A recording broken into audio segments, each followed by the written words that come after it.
ಸಂತೋಷ ಗಿಡ ಸಂತೋಷ ಗಿಡ ಹೋದ್ರೆ ಆ ಕಾಲದ ಭ್ರಷ್ಟಾಚಾರದ ವ್ಯಕ್ತಿಗಳಿಗೆ ಸಿಂಹ ಸ್ವಪ್ನ ಆಗಿತ್ತು.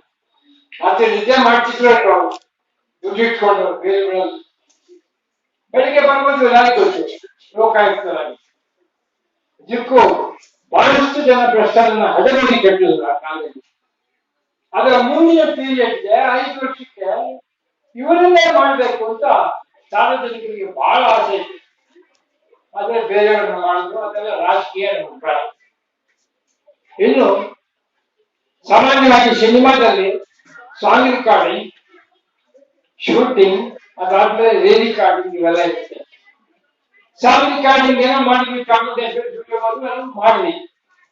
ಇದನ್ನ ಮಾರ್ಕೆಟ್ ಮಾಡೋದಾಗೆ, ವ್ಯವಹಾರಕ್ಕೆ ತೊಡಗಿಸೋದಾಗೆ, ಇದನ್ನ ಟೇಪ್ ರೆಕಾರ್ಡಿಂಗ್ ಅವಾಗೆಲ್ಲ ಟೇಪ್, ಇವಾಗೆಲ್ಲ ಪೆನ್ ಡ್ರೈವ್ ಅದಲ್ಲ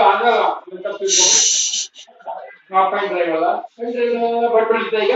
ಓಕೆ, ಅವಾಗ ಯಾರು ಮಾಡ್ತಿದ್ರು? ಆಗ ನೋಡಿ ಮಹಾನ್ ಬಾಬಾ ಲಹರಿ ವೇಲು ಅಂತಾನೆ ಹೆಸರಾಗಿರಲ್ಲ, ಅವ್ರು ಮುಂದೆ ಬಂದ್ರು. ಎಷ್ಟು ಮಾಡೋದಕ್ಕೆ ಕಾನೂನುಕಾರಿ ಮಾಡೋದಕ್ಕೆ ತುಂಬಾ ಕಷ್ಟ ಇದೆ ಅಂತಕ್ಕಂಥ ಫಿಲಂಗಳಿಗೆ 100 ಫಿಲಂಗಳಿಗೆ ಆಶ್ರಯ ಕೊಟ್ಟು ನಿಧಾನ ಮಾಡಿ ಅವರು ಇವತ್ತಿಗೆ ಬಂದಿರೋದು ದಿಕ್ಕು ಸಂತೋಷದ ವಿಷಯ. ನನ್ನ ಲೋಕಿ ರಾಘವಿದ್ದಾರೆ, ಒಳ್ಳೊಳ್ಳೆ ಚಿತ್ರಗಳು ಅವ್ರ ಕೈಯಿಂದ ಬರ್ತಾ ಇದೆ, ಬರ್ಲಿ, ಇನ್ನೂ ಮುಂದೆ ಬರ್ಲಿ. ಇನ್ನೊಂದೇನಪ್ಪ ಅಂದ್ರೆ ಇವತ್ತು ರಮೇಶ್ ಚಂದ್ರ ಇದ್ದಾರೆ. ರಮೇಶ್ ಚಂದ್ರ ಅವರ ಹಾಡುಗಳನ್ನ ನೀವು ಕೇಳಿದ್ದೀರಾ? ರಮೇಶ್ ಚಂದ್ರ ಯಾರು ಅಂತ ಇವತ್ತು ನೀವು ನೋಡ್ಕೋಬೇಕಾಗ್ತದೆ.